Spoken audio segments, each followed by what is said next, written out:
Hi, babe. Who would have thought that simple meeting in our church summer outing 8 years ago led us to where we stand today? I always thought, would it be different if I haven't went to that outing? But God reminds me that there is no accident in Him and all are planned according to His will. So now, I have faith that our wedding today is already ordained and written in His book even before we met.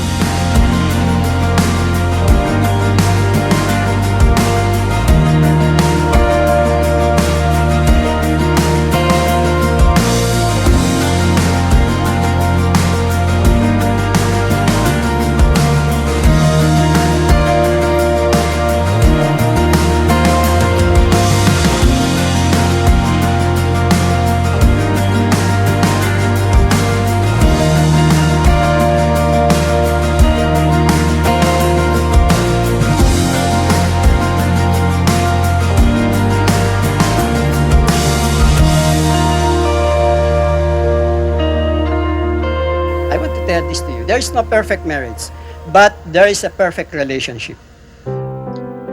Perfect relationship in the sense that, Joyce, starting today, you will love everything that is in Dave. Lahat ng weakness niyan, pinakasalan mo. Lahat ng strength niyan, pinakasalan mo. Ikaw din, Dave, ganun din kay Joyce. Pinakasalan mo lahat ng kahinaan niya, pinakasalan mo lahat ng kalakasan niya. Today, in the presence of God and our loved ones, I vow to support your interests and nourish your passions. Joyce, you are not only chosen by me, but also by our Lord Jesus Christ. For all the wonderful things He had done in our lives, I love you with all my life. And I can't wait to do more exciting, challenging, and happy things with you. I love you. I'd say I do for the rest of my life. With all that I have, I do, and I will. When the sky is falling, I promise you I'm all in, no turning back. And every day, every moment, every breath you take,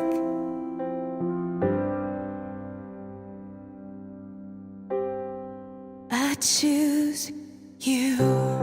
Today, I give myself to you. I promise to trust and respect you as your own person. I promise to encourage, support, and inspire you. To laugh with your corny jokes, to comfort and uplift you in times of sorrow. I promise to love you in good times and in bad, when life seems easy and when it seems hard.